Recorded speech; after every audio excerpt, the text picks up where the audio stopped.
chance, Jeff. Would have been you. Okay, once again, I want to see the podium. Stretch is here. It's not your fault I'm really short.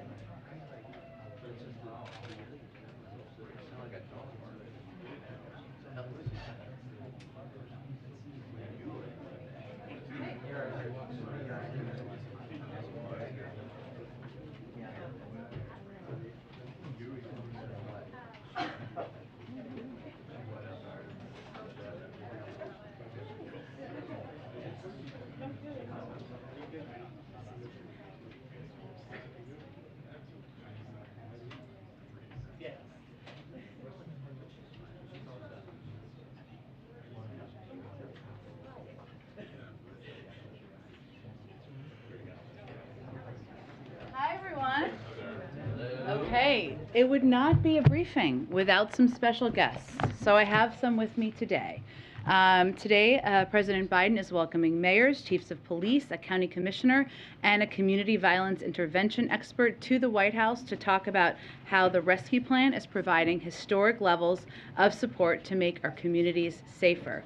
The president will encourage even more communities to use rescue plan funding to invest more in fighting violent crime, and to deploy American Rescue Plan funding to make our communities safer as quickly as possible as we head into summer. As we announced earlier today, over $10 billion has been spent or committed already on public safety through the Rescue Plan, including by over 300 communities and more than half of the states. The money is being put to use, keeping cops on the beat for community policing, investing in mental health and substance use disorder services, crisis responders, community violence intervention, and other programs to address the causes of crime and ease the burden on police. These are stories from across the country about how this money is already making a difference, and we wanted you to hear about it directly from the leaders on the front lines. First is Mayor Quinton Lucas of Kansas City, Missouri, who has leveraged rescue plan money to avoid public safety layoffs and has used it to invest $10 million for new police technology. Because of the fiscal space provided by the rescue plan, Kansas City is also working to hire 150 new police officers. Mayor Lucas was elected in 2018 and previously served on the city council. Next is Police Chief James White of the Detroit Police Department. Together with Mayor Duggan, Chief White has used over $110 million from the rescue plan to invest in body cameras, new gunshot detection technology, and $30 million for enhanced police patrols, among other strategies. Chief White is a veteran of over 2 decades at the Detroit Police Department, and since he was sworn in last year, and with the help of the rescue plan, Detroit has recorded an 18% decrease in homicides compared to the previous year. They'll each speak briefly. We'll take some questions. They'll have to go to meet with the president, which is a good reason. So I will turn it over to Mayor Lucas. Thank you so much. Thank you so much, and it's an honor to be with you all today. I'm here to discuss public safety, not just in Kansas City, but in many of America's cities. If we think back just a few years, we had a challenge of tight budgets and rising crime. The American Rescue Plan has filled an important and vital gap for us. In Kansas City, if not for the American Rescue Plan, officers would have lost their jobs, salaries would have been frozen, and our city would have become more dangerous. Instead, we have been able to invest in a number of vital and important areas.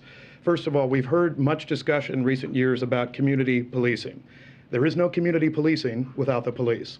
The American Rescue Plan funds have allowed us to invest in more police officers, and not only more police officers, but salary increases so that we can make sure that we are recruiting and, importantly, retaining good officers in Kansas City. In addition to that, communications technology in Kansas City of $10 million from the American Rescue Plan allows us to invest in so many deferred technology areas so we can continue to be smart about how we solve crime, keep our officers safe as they're looking to solve crime, and importantly, make sure that we're spending those additional funds in areas like recruiting, in areas like intervention. As a mayor, I've had the chance not just to have experiences with my own police department, but I've done ride-alongs in Los Angeles, Baltimore, Washington, and a number of other American cities.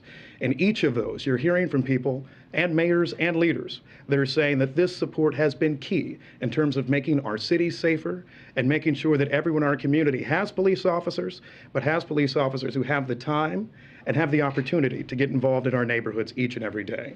So I thank the President for giving us this opportunity with the American Rescue Plan. I look forward to our conversation this afternoon, where we'll continue to talk about how we can work together, police, politicians, so many other folks, and Washington, in terms of making sure our cities stay safer, rather, as we go into the summer. Thank you so much. Good afternoon, everyone. James White, Detroit Police Chief. I took the role of Police Chief in Detroit June 1st of last year after serving 24 years in the city of Detroit, having gone through bankruptcy in Detroit, retiring to take a job with the state, and then coming back to lead this great department of some of the hardest working men and women in law enforcement. Certainly a humbling and honoring experience for me. Coming back and recognizing what's happening in our country with law enforcement, police chiefs, police departments have to be innovative. You cannot arrest your way out of crime. There has to be community services, community programming, mental health support, and a number of other different programs. Having been an assistant chief at a time when Detroit went through bankruptcy and knowing what that felt like, I'd much rather be the chief when there's the type of investment that we see from the American Rescue Plan for cities like Detroit. It's enabled us to do a number of different things. Number one, put officers in high areas of crime, put officers around our city where we are looking at statistically gun violence being higher in those areas than in other areas in our city. But in addition, is to provide our officers with state-of-the-art training, being able to develop training protocols based on best practices and use our training facility and bring it up to standards that are necessary in this day and age in law enforcement, making sure that our officers are best equipped to deal with the programming and the issues that we're seeing in our community. One of the most exciting programs that we have is our crisis intervention training and our crisis intervention cars. When I took this role, we had crisis intervention officers in 3 of our precincts. I'm happy to say that today, as a result of the American Rescue Plan dollars, we're able to put it in 6 of our precincts. And by the end of the year, we're hopeful that we'll be in all 12 precincts. And what that does for us is provide a very specific layer of safety, not just for the officers, but for the citizens who are in mental health crisis, by having a trained mental health professional on that car with a trained officer who is trained in mental health intervention. Recognizing what they're looking at, recognizing what they're dealing with when they come upon someone who is in crisis and perhaps engaging in violence or erratic behavior, having those trained officers is an incredible layer of success and layer of equipment that we just did not have prior to this. And one last thing is the training facility and the opportunity to recruit. Right now in policing, recruiting is difficult, and having a state-of-the-art training facility and recruiting opportunity has been instrumental in what we're trying to accomplish in our city. So with that, thank you. All right, go ahead. Mayor, it's good to see you again. The Missouri General Assembly just passed a bill just now that increases the percentage of Kansas City's budget that needs to be spent on policing. What's your reaction to the bill, but more importantly, what's your reaction to them passing it while you're here on this very topic? I think it's always important to have locally driven solutions to local problems. I think that's why the American Rescue Plan was so helpful, money coming directly to cities and to states so we could solve public safety problems. I do not think necessarily that someone in outstate Missouri has better answers for policing than somebody in the core of Kansas City. And what we've been able to do, both with American Rescue Plan funding and our collaboration with folks at the state and federal level, is come to solutions like more officers that my friends in the legislature and the governor are asking for. And so I do not support anything that takes away our ability to work with our local police department and neighborhood leaders in terms of how we get to better solutions for violent crime. This administration has often talked about funding the police as crucial to not just lowering crime, but also for police reform. I heard talk about crisis intervention training, but did any of the ARP investments that you allocated also go towards implicit bias training or programs that require diversifying the rank and file or active bystander training? Anything that specifically goes towards accountability or oversight? Yeah, I'll take that. And so in Detroit, we're in a process right now of building out. I've just hired a diversity, equity, and inclusion director. We're constantly looking at our policies It's enabled me to incorporate a number of different components of diversity, equity, and inclusion, which we already have, but just expanding out and recognizing that we can make improvements. We've been able to do that. Did that come from What it came from was the fact that we did not lose money or we didn't have a budgetary shortfall. So we were able to do some things without losing the dollars if we did not have the money. But that's essentially like you're talking about a coordinator, somebody that's hired on to. You're talking about really a process, because for us, it's for all of our officers. There's a coordinator, and then there's a programming from that coordinator that goes out department-wide. And do you see that as kind of the main method of accountability when it comes to ARP investments, or No. a program that enforces accountability? No, I mean, that's just one of many. You know, when we talk about community engagement, we can't fight crime without our communities. Communities have to have trust. They have to believe in police officers. And certainly this is a time where police trust is super important. And so when you talk about transparency in policing, that's what these training opportunities provide us, to look at best practices, to be innovative, and to work on transparency with community. Last one, Brian. Thank you. Just to follow up on that a bit, going forward, in your community and other communities like yours, what do you think is the most needed, underfunded need that you have going forward? Among everything? Yeah, among everything we were just talking about. In terms of community trust, you know, I think there was a reason that both of us have talked about recruiting and retaining officers. We want officers that actually have the time to be engaged in communities, time to actually interact with neighborhoods, times to get known by people in the neighborhood.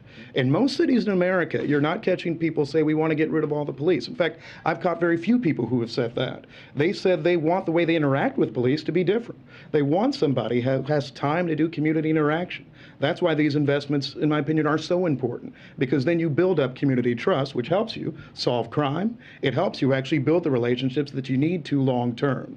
And so there's not a single kind of magic program that I think works in terms of getting to any of these issues. It's instead making sure that you're investing somewhat holistically in police departments, having enough officers that you can address things like having an event at the community center, making sure there are people that are following up in neighborhoods, making sure that you have social workers in departments, which many of us have. And that's where these funds, I think, are largely helping us invest in areas where without them, we'd be laying off police officers, cutting social programs, cutting everything that's actually needed to get people to trust the police more.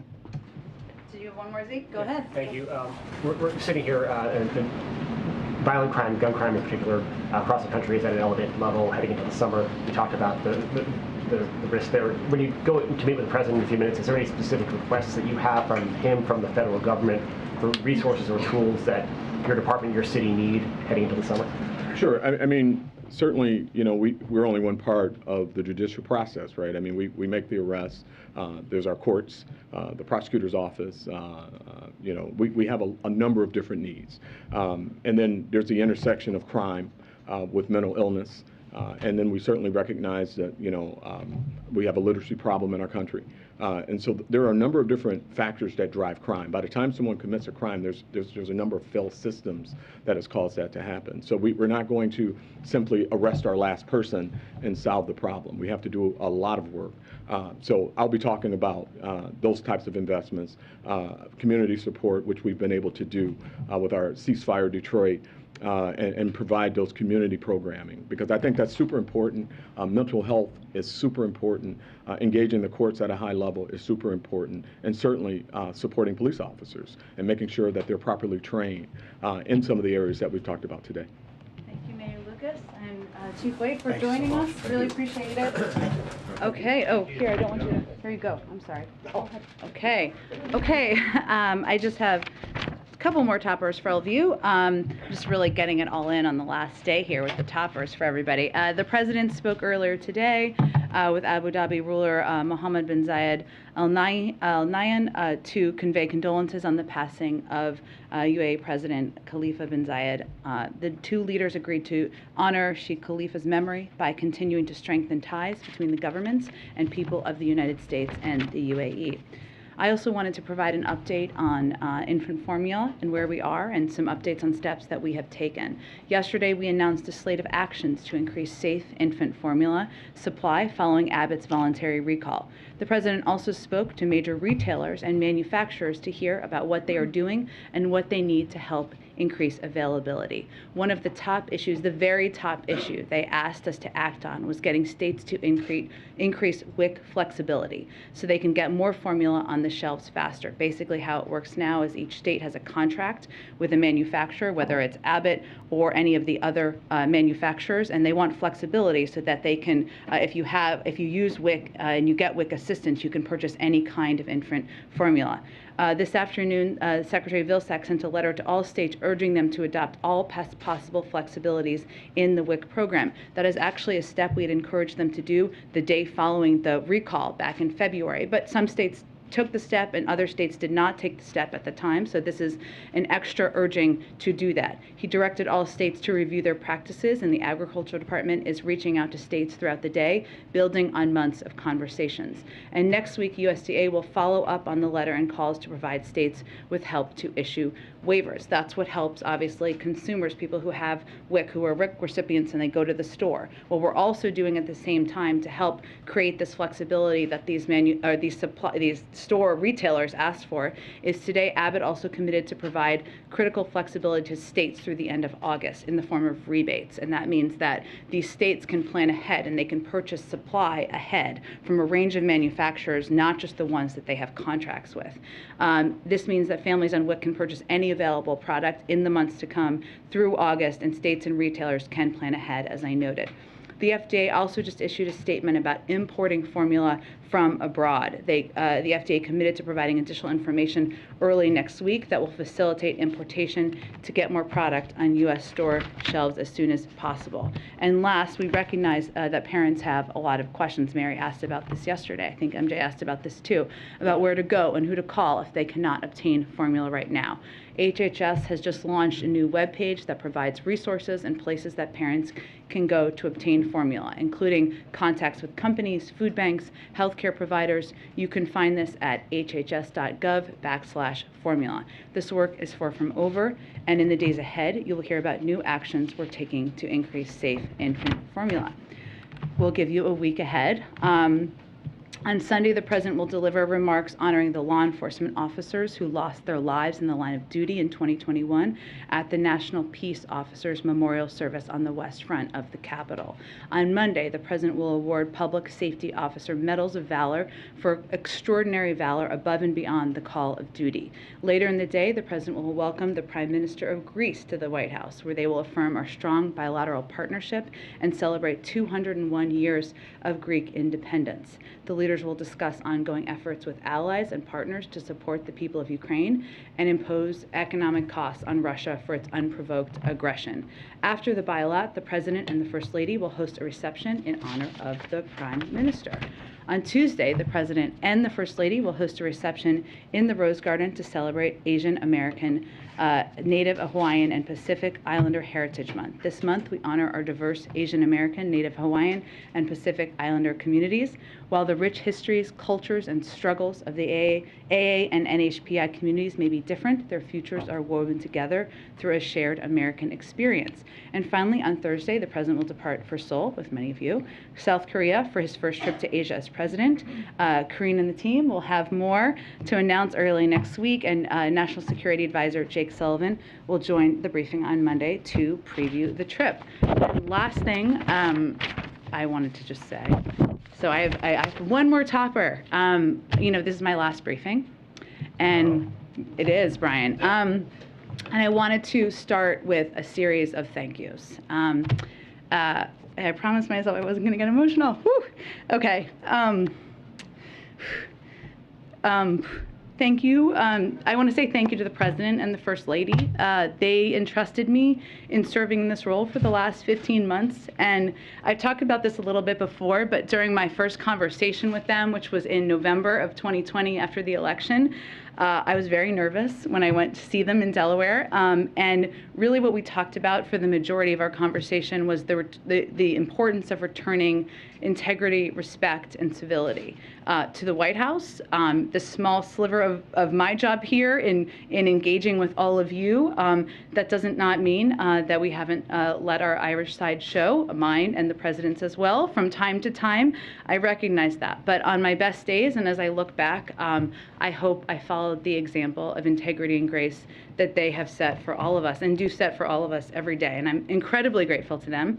I'm not going to get everyone here, but I want to thank, there is a Biden family that is extended and expanded far beyond the Biden named family, and that includes people who have worked with the president and for the president for many years. Ron, Anita, Bruce, Cedric, Kate, J.O.D., Donald and Rochetti, Susan, Deese, Jake, Evan, Annie, Elizabeth Alexander. There's so many others. And the reason I mention them is because part of my job, or anyone's job in this role, is to represent and talk about the policies and the work of any administration. They have integrity, grit, commitment to trying, even on the hardest days and worst days, to make the world better for the American people, and I am very grateful to them. Now, I'm not going to cry about the press team. Whew. Okay. Thank you to the press team. Many of them are here. Some of them are not here because they are taking much-needed days off. It has nothing to do with me personally, I promise. But you all know a lot of them. For those who don't know them, they are incredibly tough, smart, hardworking, and deeply, deeply good human beings, deeply good public servants. And, people always ask me, and I'm sure you guys get asked this too, about whether Washington is rotten, whether everybody is corrupt here and, nothing good happens and we all just argue with each other. And I, having done this job, believe the absolute opposite is true, because I have worked with and engaged with all of these incredible people across the administration and this amazing team, many of whom are here that I get to work with every day. And as I said about Korean last week, these people are already the stars of the team, but they're going to be shining stars in the future, and I'll miss them a lot. Okay, whew, I promised myself I was going to keep it together. I'm not. This is the last part of this. I want to thank all of you in this room. You have challenged me, you have pushed me, you have debated me, and at times we have disagreed. That is democracy in action. That is it working. Without accountability, without debate, government is not as strong. And you all play an incredibly pivotal role. Thank you for what you do. Thank you for making me better. Most importantly, thank you for the work every day you do to make this country stronger. And I am very grateful to all of you as well. So thank you for your role and to the role of your colleagues here and around the world. Okay. With that, Zeke, go ahead. Thank you, Jen. We wish you well. Hope you enjoy a little bit of Can I do one more thank you? Because my husband is here, and I think anybody who is married with kids knows that without a remarkable spouse, you would never be able to do it. I know many of you have kids. I'm just looking at Ashley, Ed, Mary, so many, MJ, and he has not only been a supporter, an advocate of mine, but he is an incredible partner and dad, and I wouldn't be here without him. Okay, go ahead. Now let's talk about serious issues. Go ahead. I have a suggestion to this. Thanks, Jen. Could you talk? Why don't you take questions from across the room? Jen, I have a suggestion today for your last press briefing. Why don't you take questions from across the room? He suggested the administration has been aware of the formula shortage for some months now. Is there a reason why the administration waited until this week, once the issue was in the public, in the limelight, to take some of these actions that you discussed? There's clearly that website. Those are resources that people might have benefited from greatly over the last several weeks and months. Well, Zeke, we have not waited to take action. So what we have done since the day after the recall was announced, we actually took steps working with these producers and working with states to ensure both, one, we were pushing states and encouraging them to expand flexibility as it relates to WIC, which is, again, the biggest ask of most people we talk to. And then we've been working with manufacturers. And that has resulted in Gerber increasing production by 50%, on Ricketts increasing production by 30%, and over the last 4 weeks, more production of formula than there was in the 4 weeks prior, and in comparison with last year. This is all work that has been underway for the last several several months since this recall was enacted. On the website, this is a website, we saw the need, of course, over the last 24 hours as people had questions and they needed more information. We wanted to make it readily available and accessible to people. But prior to that period of time, we had not seen, obviously, what we've seen over the last few days. On a different topic, did the president see and the White House have any reaction to the disturbing images out of Israel this morning where Israeli police beating mourners of Al Jazeera journalist, American citizen Shireen Abu Akleh, including the briefly dropped casket? Is the White House having a response, and is the president taking any action in response? Well, I would say first that we have all seen those images. They're obviously deeply disturbing. This is a day where we should all be marking, including everyone there, the memory of a remarkable journalist who lost her life. We know that there is, with this disturbing footage from the funeral procession today in Jerusalem, we regret the intrusion into what should have been a peaceful procession. We've urged respect for the funeral procession, the mourners, and the family at this sensitive time. We're also in close touch with Israeli and Palestinian authorities, have been and obviously will continue to be, especially given the images we've seen today. We're not currently involved in any of the investigation, but we are working to bridge cooperation and available to provide assistance as needed. Finally, is there a reason why the president's meeting with King Abdullah this morning was not open to the press? Usually the president's meeting with foreign leaders are open to free to ask questions. Understand completely. It's a private meeting. It wasn't meant to be a bilateral meeting of discussion. They've known each other for some time.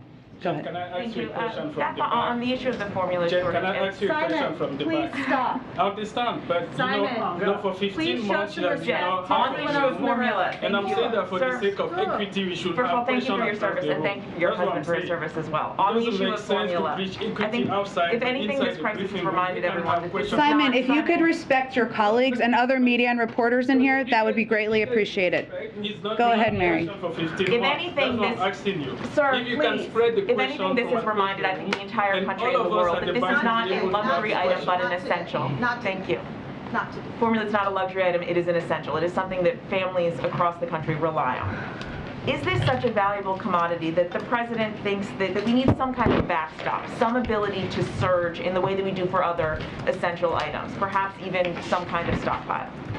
Well, I would say there have been discussion, and some members of Congress have raised questions, say, of the Defense Production Act, which that would be something which is on the table. We've not made a decision about, but would help address issues over the long term. What we are doing here is we're trying to ensure that states and others can plan over the long term, as in the coming months. But it is certainly a reminder that not only do we need to continue to work closely with manufacturers, continue to work closely with retailers and providers, but ensure that everybody knows what they can do to get access over the longer term. There's not a discussion of a stockpile. What we need to do is ensure we are addressing any issues in the supply chain and addressing any issues with speeding up manufacturing. You mentioned the Defense Production Act, and forgive me if I'm not understanding how this works, Sure. but how would that actually work? Because you say you're exploring it, but it seems that the issue here is really not having enough manufacturing capacity. So is it really a matter of just looking for other sites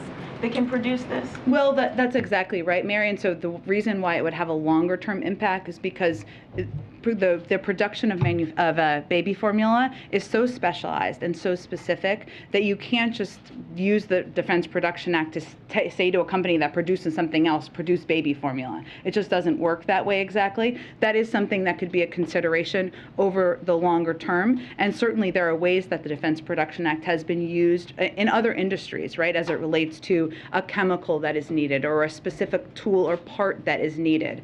So right now, of course, we're keeping that option under consideration, but our focus primarily is on twofold. One is increasing supply, and the other is making it readily available. And obviously production is working with these manufacturers and also imports, making sure we're making more baby formula available through imports, and then making it readily available. The biggest step we can take is this WIC flexibility component, which obviously we took 2 steps, not just pushing states, but also working with Abbott to ensure they're providing a rebate for longer term planning. And just lastly, you said that the FDA is going to have more on easing imports and some of those steps next week, but does the president believe that parents should be allowed to buy formula directly from abroad? Well, there have been limitations on this because, of course, we have a very high level of, FDA approval processes to ensure that we have the best formula that is safe for babies. And of course, whatever formula would be imported would meet those standards. But we think the best steps we can take is to work with Abbott, and Abbott has a responsibility here too to work closely with the FDA and doing the steps that are necessary to get back and operational online. We have a great deal of manufacturing capacity here in the United States. That's less the issue. The issue is obviously this was a recall in February that, as a reminder, was done because there was a factory in Michigan that had tainted formula that killed 2 babies. But we have a range of manufacturing capacity here. So this import step would be not forever or necessarily even long term. It's just to address the current need. Go ahead. Thank you, Jen, and thank you for your work here the last 16 months. You said yesterday that the United States would support Sweden and Finland's application to NATO. Turkey is a current NATO member, and the president of Turkey is saying that his country would not vote positively on that. What is the U.S. reaction to that, and will the U.S. intervene on the Nordic countries' behalf? Yeah. So we are working to clarify Turkey's position. We would refer you to the Turkish government for more information on their views. I think there's no question, and you've seen this from the public statements of a number of NATO leaders, that there is broad support from NATO member countries in Finland and Sweden's, desire or interest, stated interest in applying to join NATO. But we are continuing to work with Turkey, and I would point you to their representatives. Also, any White House reaction to Elon Musk saying today that his deal to buy Twitter is on hold while getting information on fake bot accounts? Yes. I would say this is a transaction, a potential transaction, I guess we can call it at this point, from a private investor, and we don't have any comment on private transactions. Our views, broadly speaking, on the role of social media platforms and the need for reforms certainly still stands, but right now it's a reported view of a transaction of a private investor. Go ahead. Thank you, Jen. For what I'm told is episode 224. Yes, that is true. Thank you for doing this as you've done. Has time gone as quickly for you? I haven't been here for all the episodes. That's true. You've been here for a lot of them. A few things. Back to the murder of Shireen Abu Akleh. Curious, does the president himself plan to speak with her family, given especially in part that she is an American citizen? We have obviously reached out and engaged through national security officials with her family. I don't have any calls to predict or preview at this point in time, but if that does happen, we of course make that information available to all of you. And does the president have any plans to speak with the Israeli government directly about the death and the ongoing investigation? Well, certainly we have been engaged with them and have offered support, and if they need specific support from us, we will provide that, but I don't have any calls to predict at this point in time. Two quick ones on immigration. There could be a ruling today in federal court on the future of Title 42 and whether or not it gets delayed beyond the May 23rd deadline. Can you give us a status report on ongoing preparations for the end of it, should that deadline hold, and how they might change if they get delayed by a court? Well, the preparations have been ongoing, led by the Department of Homeland Security and Secretary Mayorkas. As we've talked about in the past, he has outlined a plan that he's been preparing since last fall to ensure we're increasing capacity at the border, that we are taking steps to ensure that we are prepared for the lifting of Title 42. Those are proceeding. Obviously, I'm not going to prejudge a court ruling that hasn't quite happened yet and what it will mean, or prejudge what the Department of Justice may do in response. I'm sure there'll be more discussion about that if and when they rule today. And one other, you may remember last fall, there were questions about court cases brought by families that were separated at the border. Yeah. And at the time, the White House said, if it saves taxpayer dollars and puts the disastrous history of the previous administration's use of zero tolerance and family separation behind us, the president is perfectly comfortable with the Department of Justice settling with the individuals and families who are currently in litigation. CBS News review of court records published this week, however, finds that the Justice Department is actually seeking to dismiss all lawsuits filed by migrant families requesting compensation over the separations during the Trump years. Just curious, how do the Justice Department's moves to dismiss those cases line up with what was said here last fall and the overall commitment to bringing justice to these people? And is the administration willing to return to the negotiating table to try to forge some kind of a settlement with them, since the president, among others, has called that policy criminal? It was, and the president believes it was horrific and inhumane. And our statement made last fall stands. Now, these are negotiations and discussions being led by the Department of Justice. I don't have any confirmation of that report. I'd certainly point you to them for the status of any discussions with the families. Go ahead. Thanks, Jen, and thank you for always taking my questions. Happy to catch your last briefing. Thank you from all of us. So you must have some information on baby formula from these manufacturers, from the discussions that the president's been having. The administration's been saying that more formula has been produced in the last 4 weeks than the 4 weeks preceding the recall and the shutdown. So what is the best sense of a timeline for parents on how long this is going to be an issue and when in-stock rates are going to get better? Well, there's a couple of issues at play here, Jackie, and this is a really important question, but it's hard for us to make an assessment from here. What we're seeing is that the supply shortages can be regional, and sometimes they can rotate.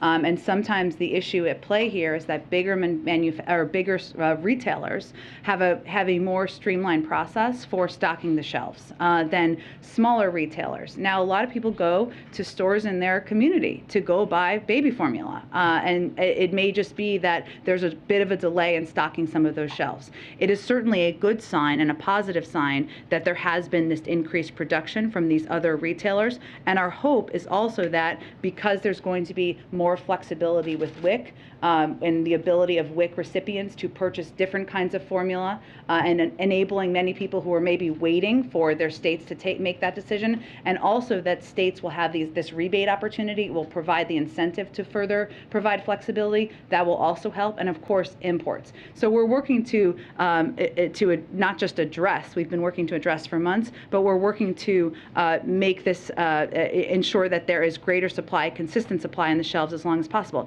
Now what we know, and I know from feeding formula to 2 kids, is that typically you have one formula that you give your kid, right? And so the challenge here is also for parents when they're reliant on one formula, and maybe their child has certain needs because they're sensitive to dairy products or other products. And so the other part of this that we're trying to address is providing these resources so that if people have questions about what kind of formula they can take as an alternative, like the ones that will be imported are not necessarily formulas that people know, but there may be ones that are parallel to the formulas that people are taking or giving to their children. So we are working on every lever here to expedite addressing this and to ensure that when mothers go to the grocery stores in the coming weeks, that they will see the shelf stocked. And I did just go through the HHS website that you guys put out.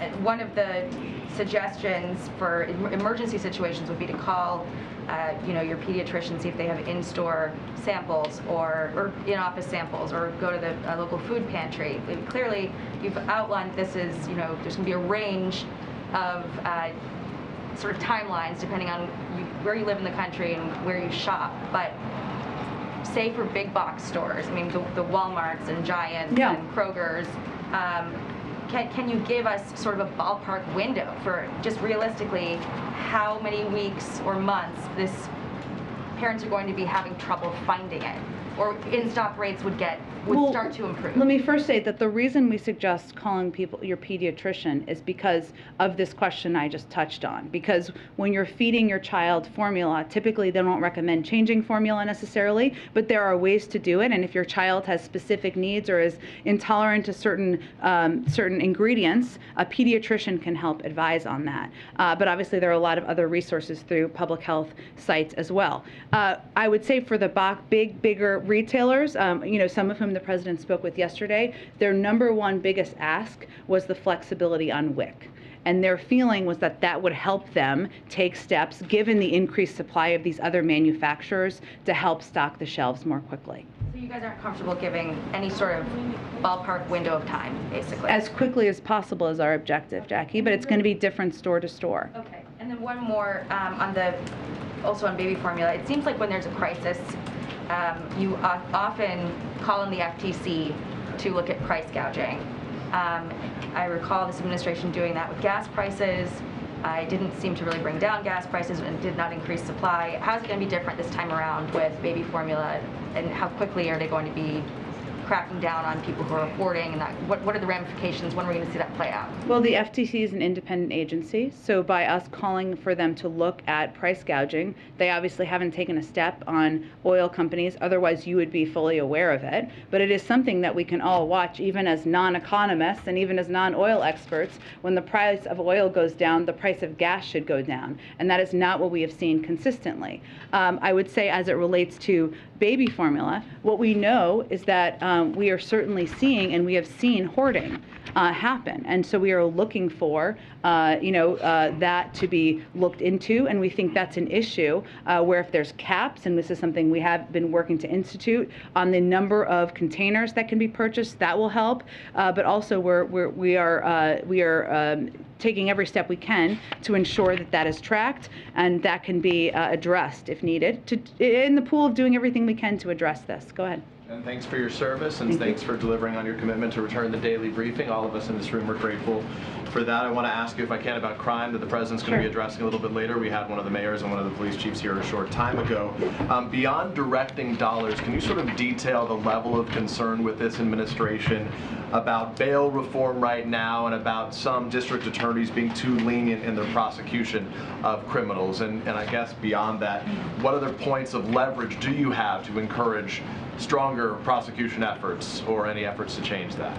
Well, I would say first on bail reform, on the campaign trail, the president said that cash bail has become the modern day debtor's prison. No one should be held just because they are poor, and a person who is dangerous but has the money to pay bail shouldn't have a get out of jail card. That continues to be his view. What we see is there are a couple of big issues as it relates to crime. We've inherited from the previous administration the largest year-over-year jump in murders in record history in 2020.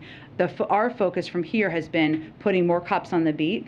You heard the police chief talk about that through the American Rescue Plan, backed up by more federal agents to take violent crime off the streets, cracking down on firearm traffickers. 77% of violent crime in the last assessment of data we have is with guns, to get illegal guns off of our streets and stemming the flow of ghost guns, something the president has taken a number of actions on, and investing through the ARP and community programs to prevent crime by interrupting disputes before they spill into violence. I will note, and you heard the police chief just talk about this, but in cities like Detroit and Houston, who have both used rescue plan funds to invest in fighting crime, we've seen declines in certain categories, because our view and the president's view is if you fund and have more cops on the beat working with communities, that is going to help address this issue. I'd also note that as it relates to guns, which is a huge concern of ours, since last summer we obviously initiated these, announced these DOJ-led strike forces. They're an integral part of the president's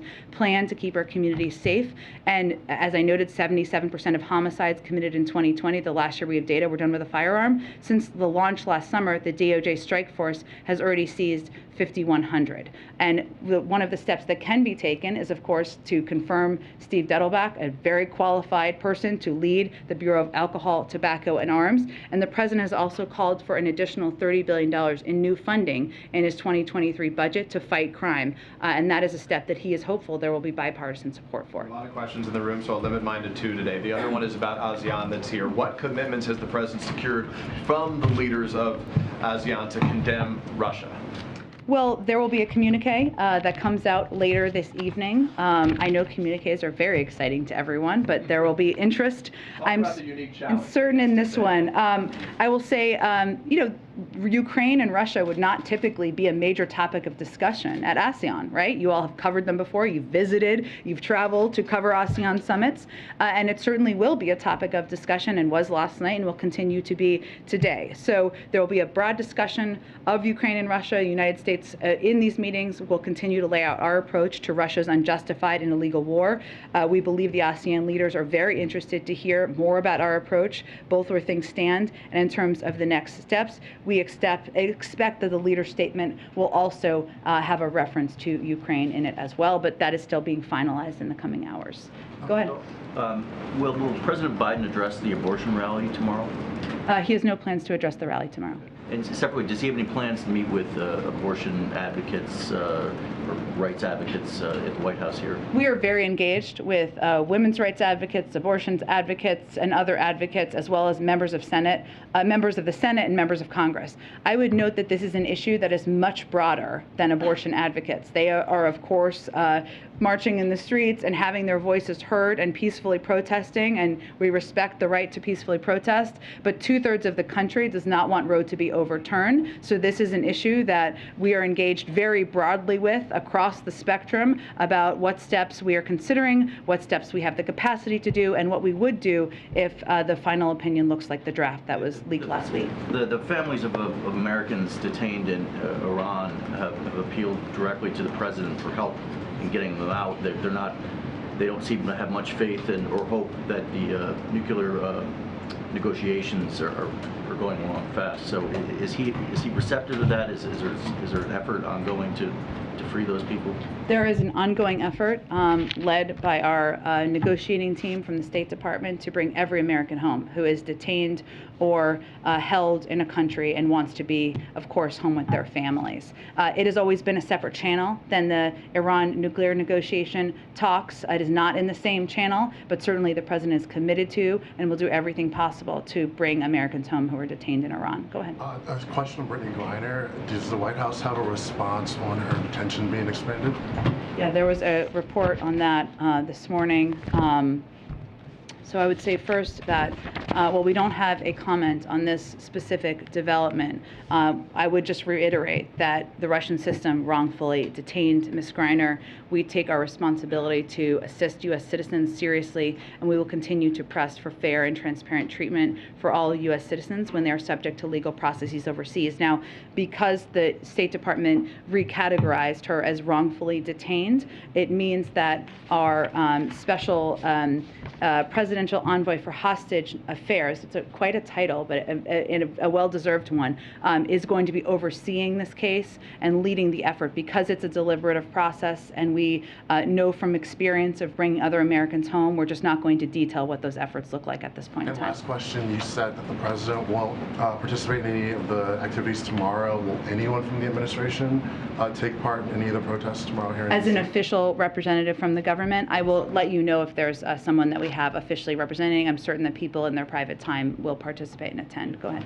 As we sit here, there doesn't look to be a lot of appetite right now for more COVID funding in Congress. There have been warnings, of course, from the White House about what that will mean. Are you able to say what the plan B is? If there is no funding, is there money in the couch cushions to order the stuff that you say you're not going to be able to order, or when? Can you give us an update on when things will start running out in the coming months? Sure. Well, I would say there is no plan B. While there is, a limited amount of funding that we have to work with, it's very limited, and it will require us making tough choices about what remaining tests, treatments, and vaccines we can get. We are continuing to work the phones, hold briefings, make our case publicly, of course, as you noted, and we are having bipartisan, bicameral discussions about why we need this funding, what the consequences will be if we do not have it, and those are significant. I mean, obviously, more Americans will die needlessly, which is the biggest heartbreaking issue. We're going to exhaust our treatment supply. We'll lose out to other countries on promising new treatments. This is one of the biggest components that is of concern to the president and all of us, because as you know, how we've approached this to date is we have ordered ahead so that we are first in line, and we have the supply needed when there is a better booster or when there's a better vaccine or a vaccine that will treat specific variants, and we are putting ourselves essentially at the back of the line without this funding. Yesterday there was we hosted a global summit. We requested $5 billion for funding to help continue to be the arsenal of vaccines in the world. We will no longer be able to provide that funding. We also will be unable to maintain our supply of COVID tests, and we will be unable to ensure that there will be an ongoing supply of free treatments for families across the country. Possible you will cut short previous orders to either because you can't pay for them or because you want to reallocate the money. We will have to end programs, and some of that will feel abrupt. Can I pivot and ask a little bit about, as you know, you've got the baby formula challenge right now. Everyone's 401ks are not looking hot at the moment. Maybe I'm speaking for myself. Consumer sentiment today hit a fresh low since 2011. at its lowest point since then. Inflation, of course, is high. Gas prices are surging again. There's a sense right now that, you know, there's a lot of challenges in the economy in the U.S. What do you say to voters who are frustrated by that, and in particular those who voted for this president because he sort of promised to be a sort of capable steward in contrast to the previous presidency? That was sort of the pitch that he made to voters. Well, I think first we would say to families, we understand there are challenges you're dealing with every day. Costs are too high. It is too expensive to fill up your gas tank. Food is too expensive at the store. And our focus right now is on taking every step possible to address those issues. We know that the president, that the big driver of this was the pandemic and the impact on supply chains, and then the uptick in the pandemic with Delta last summer. Then we had an additional challenge, as you've noted some of these, but with the invasion of Ukraine by Russia, which drove up energy prices, and that is the biggest driver of inflationary costs at this point in time. Now, we saw a downtick a bit earlier this week, but what we would also say to families is, one, we are at record economic growth. The unemployment rate is 3.6%. We're seeing encouraging business investment. Those are all good signs. What our focus is on is doing everything we can to lower costs. And that includes a range of steps the president has taken just over the last couple of weeks, making sure we're lowering the price of high-speed internet, giving farmers the tools and resources they need to boost production. We're also, he led the release of 1 million barrels of oil through the Strategic Petroleum Reserve, issued a waiver for E15 gasoline, so thousands of gas stations in the Midwest could have an additional 10 cents cheaper option at the pump, fixed the family glitch. He is mindful and focused on doing everything he can to give people breathing room and lower costs. And what we'd say to Americans also is look at the alternative. We all acknowledge inflation and cost is a challenging issue. What is the Republicans? What are they presenting as the option? Are you frustrated by this? I mean, he likes to say the buck stops with him. You know, things aren't working. Is he frustrated with the circumstances? Is he frustrated with his team? Is he frustrated that he hasn't been able to get it under control? I would say when you've served, as the president has, as vice president for 8 years, you're pretty clear-eyed about the fact that leading the country means that the buck stops with you and that every challenge we face is on your desk. And he's very aware of that. Go ahead. Yeah, you've said that some states have not done this WIC waiver. Which ones? I can see if we can get you a rundown. That was not meant to be a naming and shaming. There are some states that just didn't take that step when the recall was happened, and we encouraged them to do that in February. So today is an opportunity for the Secretary of Agriculture to say, now's the time to do this. If you want to make sure that people in your state who benefit from WIC are getting helped, this is the way to do it. Okay, Congresswoman Elise Stefanik, and she tweeted something I will read to you, but several other Republican politicians have also gone along this line. She says, Joe Biden continues to put America last by shipping pallets of baby formula to the southern border as American families face empty shelves. She says this is unacceptable. Do you have a response to that? Well, we do like facts here, so let me just give you a little sense of the facts on this one.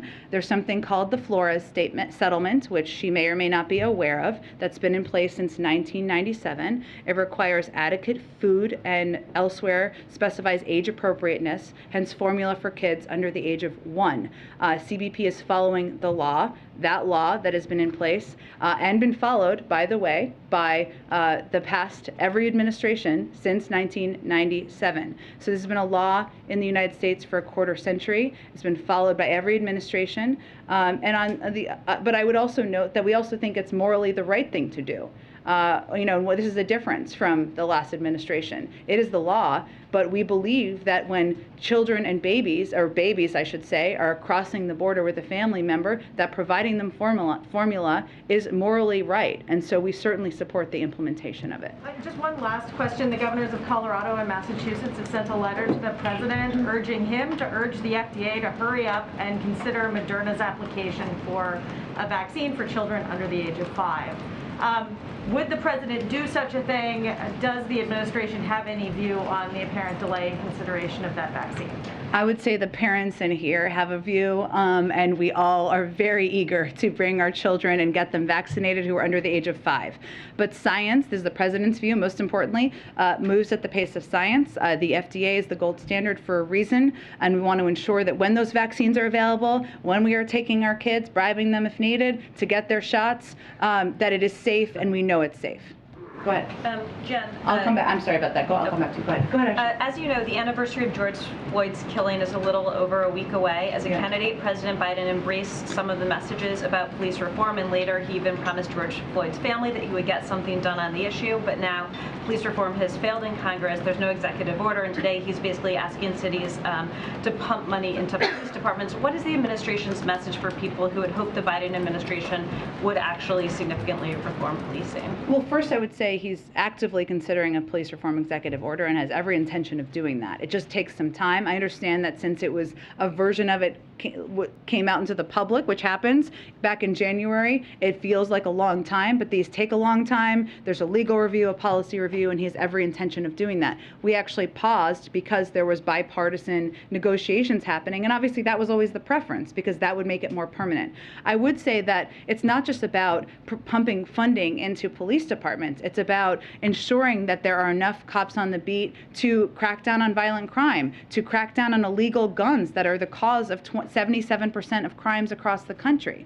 And what he's also done, and the Department of Justice has also done, is implemented federal steps like bans on chokeholds and other steps that the president would certainly like to see implemented across the country and a part of federal law. So he is going to continue to support the funding of police. He hopes Republicans will join him in supporting his budget. Now, they did not support the $10 billion he announced today because they voted against the American Rescue Plan. And he is, but he is also supports accountability, and a police reform executive order will be a part of that. And pivoting briefly, what advice do you have for Korean as she prepares to step into your role? You know, that you can say in public. I can say we're very transparent here, Brian. I would say that some of the lessons I've learned that I would tell anyone, including Korean, obviously we've had many discussions about this, would be one, the most important job that you have in this role, I think, tied with another one, but I'll get to the point, is to project, convey the positions, the policies, the views of the President of the United States. And every opportunity you have to speak with him, to engage with him, to ask him questions. So oftentimes, I will tell you, they are questions that you all have asked me in the briefing room or otherwise. It will make you better equipped and even more effective because our job is to speak on his behalf.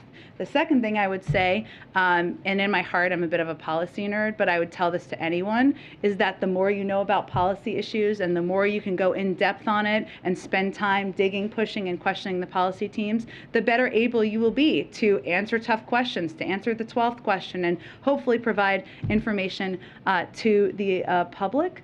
And the last thing I would say is that it can be repetitive in here from time to time. That's not a critique. You are all doing your jobs. But in the age of social media, always provide the context and all the details because you never want to be a meme with one line. That would be my treat. But otherwise, be yourself. And Corinne, as I said last week, is going to bring her own magic, her brilliance, her style to this briefing room. And always, for anyone who comes after me or Corinne, it's to continue to make it better and do better for the president and the American people. Yes. Expect that under Corinne there will still be daily briefings? I will let her speak to that. Yes. But yes, that is the plan. Go ahead. Thank you, Jen.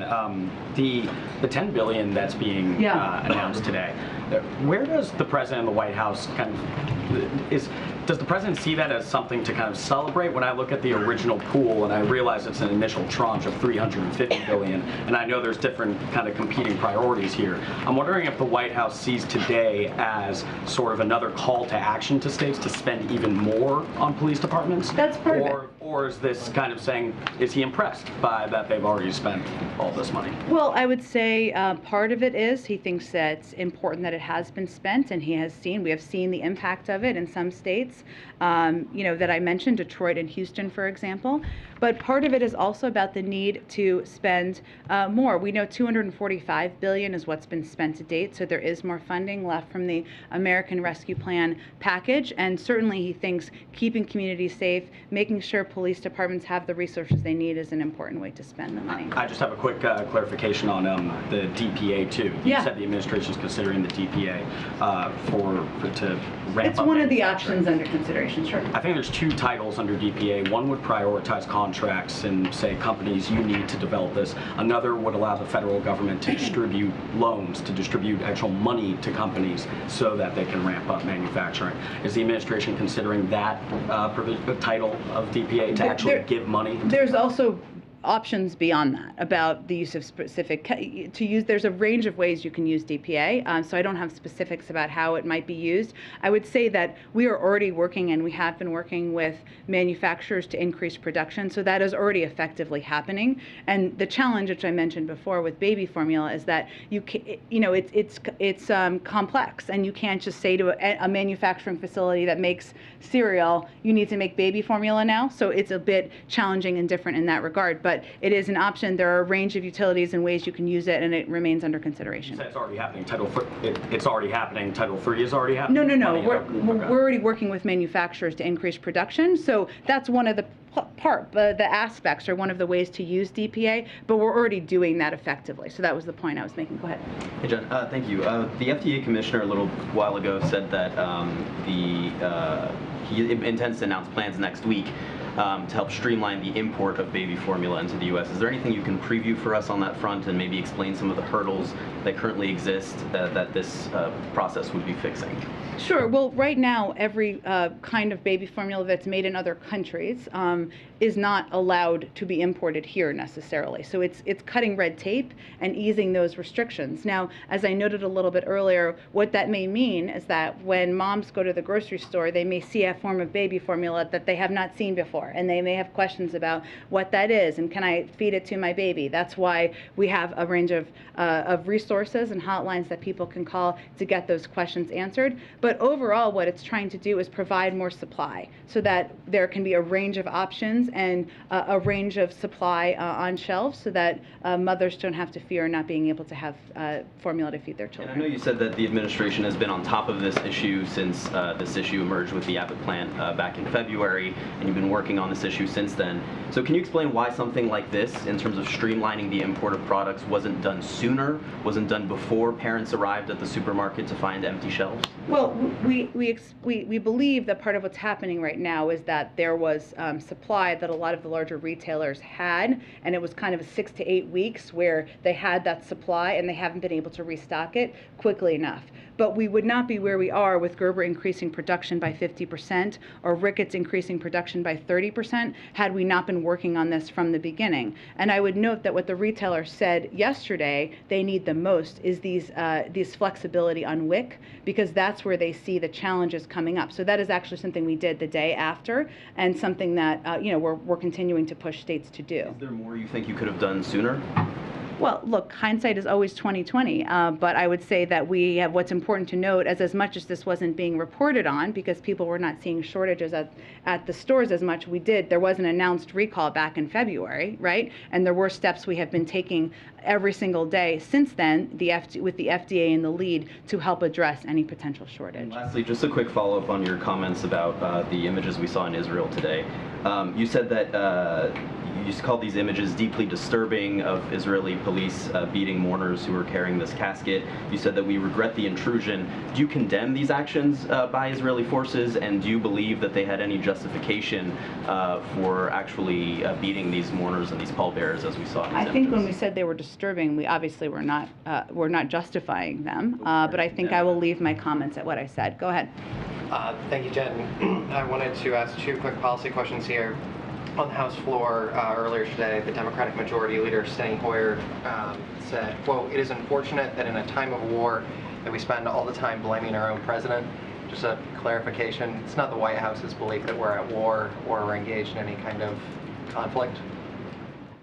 I think I did not see the full context of his comments. What I'm betting he was referring to was the war happening in Ukraine with Russia, that obviously the U.S. has a stake in, given the amount of military, humanitarian, economic assistance we've provided. And as I've said before, of course, the Ukrainians deserve the greatest accolades for their bravery and their courage, but the American people also deserve a lot of gratitude for their sacrifices and their support of this war. And then one more. The president supports the Women's Health Protection Act, which did not pass in the Senate, and of course that would codify Roe, but it would also go beyond that. Some opponents, like Senator Susan Collins, have pointed out that by codifying the federal right to abortion, the bill would necessarily strike down some state laws restricting certain procedures, for instance, banning sex-selective abortions and laws that require parental notifications for minors seeking an abortion. So should we read into the president's support of that legislation that he also supports overturning state laws that would ban sex-selective abortions or require parental notifications? The president believes in codifying Roe, and there are a range of ways to do that through Congress. That's not an answer to the specific policy question. Where is the president on these specific restrictions? No one here doubts the president supports Roe v. Wade and codifying it, but there's allegations that this proposed bill goes farther. So where does he stand? The bill failed. The president supports the bill. Go ahead. Jen, thank you. Go ahead, Nadia. Go ahead, and then I'll go to you, Ed. Ladies first. Thank you, Jen, and thank you for your service, and good luck with your Thank you. I have a question and a follow-up. On the question, the Russian ambassador to Vienna said today that under different circumstances, Russia probably could have provided its good offices to the two sides, but not now, referring to the Iran talks. And the EU chief, foreign policy chief, said that there is enough positivity for the talks to resume. Do you believe that Russia is an obstacle to going back to the deal? And do you think that there is actually a chance that we can go back to it? Well, I would say that our view on the deal is that Iran needs to decide whether it is going to continue to insist on extraneous conditions and whether it wants to conclude a deal or not. We believe that concluding a deal would serve all sides' interests. But while we have certainly condemned the actions of Russia in Ukraine and the actions of a war criminal in invading Ukraine are the biggest obstacle to an Iran deal moving forward as Iran. And I want to follow up with my colleagues mentioned about Shireen Abu Akleh. And I want to emphasize she is an American citizen. Yes. You know, when American journalists are killed in Ukraine, nobody waits for investigation. They pinpoint their, hands to the Russians. Why Israel get away with this? Why not calling for an independent inquiry? Since Palestinians do not believe that Israel is capable of investigating itself. I mean, this journalist was fully covered in a vest, in a helmet, yet she was targeted under the ear. That means it's a professional job by a sniper. And many people believe that it was an Israeli soldier who shot her. Well, as we understand it, there are investigations by both sides. We've offered our assistance to the Israelis, to the Palestinians, and we're prepared to provide that should they want it. Go ahead. Thanks, Jen. Two questions. One, do you have a comment on the Texas Supreme Court ruling allowing state officials to conduct abusive investigations of parents of transgender kids? I have not looked into the specific court case, but I would tell you that any efforts to discriminate against, to bully, to put transgender kids at risk would be something we would oppose. But I would have to check out more about the specific court case. On the Summit of the Americas, you've mentioned a couple times that invitations have not gone out yet. Yeah. It is assumed that the president of Mexico, the president of Brazil are invited. You recognize Juan Guaido as the interim president of Venezuela. Why is it not assumed he's getting invited? Why the mystery? There are a range of conversations going about the final invitation lists. I just don't have a final conclusion on those, and as soon as we do, we will make those information available to all of you. And then just to bookend our time at the State Department, I wanted to ask you about Israel. A broader question on how the president seems to be the first in the modern era not to put quite an emphasis on solving the Israeli-Palestinian conflict. He has not appointed a special envoy for the conflict. He has assigned the portfolio to a top administration official. What should we read into that? What priority is it of his, especially as we see these images coming out of Jerusalem today, to personally get involved in dialogue? I would say first, as it's always been the case, any envoy would be working out of the State Department. It was the case when I was at the State Department, and we knew each other there. And certainly, you've seen the Secretary of State and also the President talk for decades about the need for a two-state solution, how that is the only viable way to end an ongoing conflict in the region. And I would certainly say that remains his view, remains his policy. And but I would point you to the State Department for any updates on negotiations or on engagement. Go ahead. I have a follow-up on Brittany Greiner. Does the president have plans to meet with Brittany Greiner's family, like he met with Trevor Reed's family? We are in touch with her family, but I don't have any planned meetings to preview for you at this point in time. And then I have a follow-up on Title 42. Sure. I know a judge's ruling hasn't been made yet, but if he does rule to sort of continue to temporarily delay Title 42 from being lifted, does the Biden administration plan to appeal that?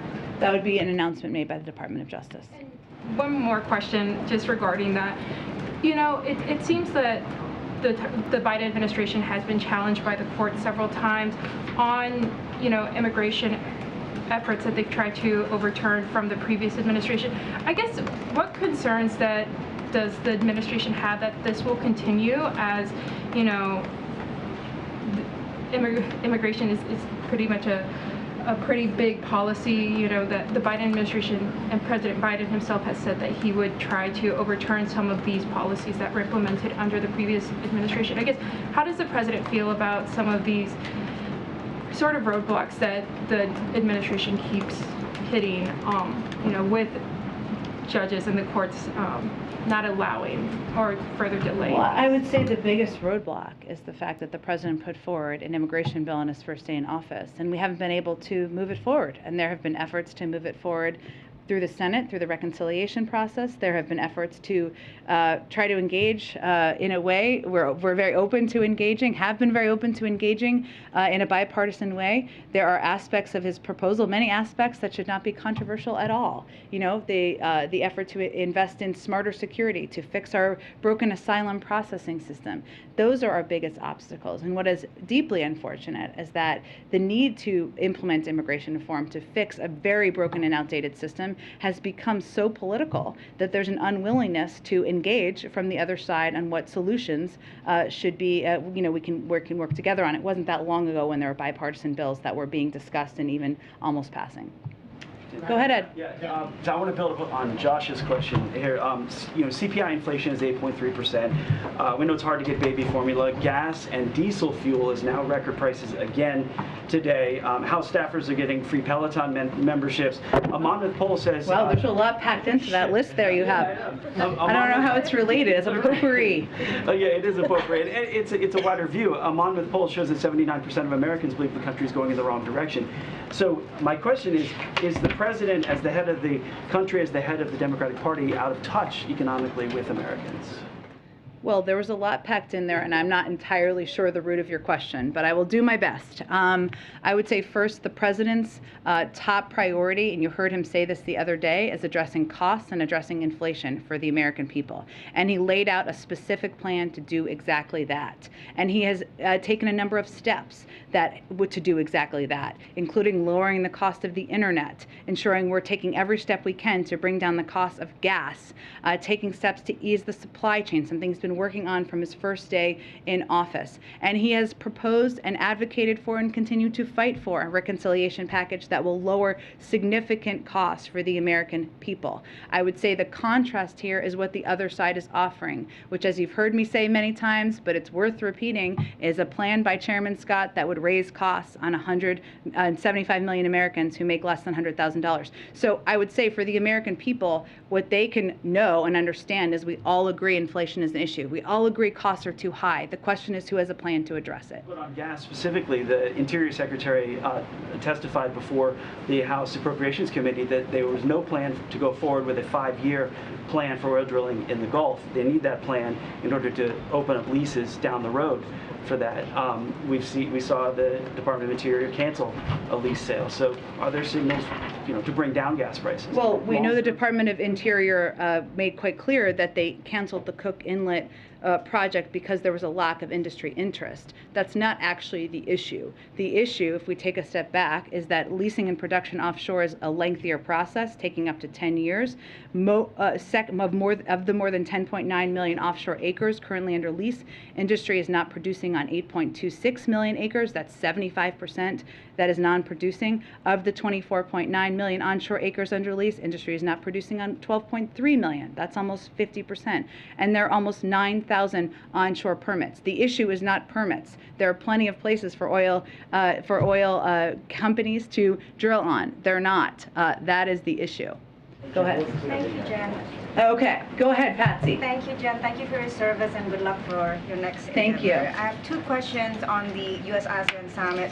As I understand, there are no bilaterals scheduled with the president, but he did have quick private time, as we were told, with each of the leaders. I have two questions on that. Did the president use the opportunity for his private time to press Indonesian President Joko Widodo to disinvite President Putin from the G20 summit? That's number one. And number two, which leader did he specifically press on human rights, if any? The president never holds back in raising human rights issues. I don't know how long these brief pull-asides were, so I don't know the range of topics that were discussed. And certainly his publicly stated position is that it should not be business as usual at the G20, which is 6 months away, and that he does not, and he believes that President Putin should not be a part of that. Okay. Up on the human rights, though, Jen, there's a lot of criticism coming out from human rights activists that the White House hasn't been strong enough in terms of condemning some of the human rights concerns in the Southeast Asian countries. And you've given out statements on the initiatives, you've given out statements on maritime security, in terms of regional security, maritime cooperation, but nothing so far on human rights. So how does the administration... I stated very clearly the other day on Cambodia that we had past concerns about human rights. We have made those clear, and we never hesitate to raise concerns about human rights when warranted. Thank you, Jen. Thank you, everyone. Thank you, everyone.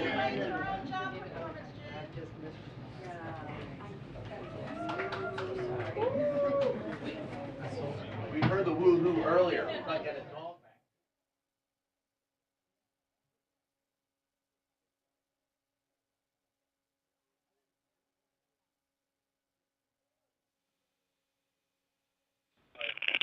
Please gather now at Palm Room door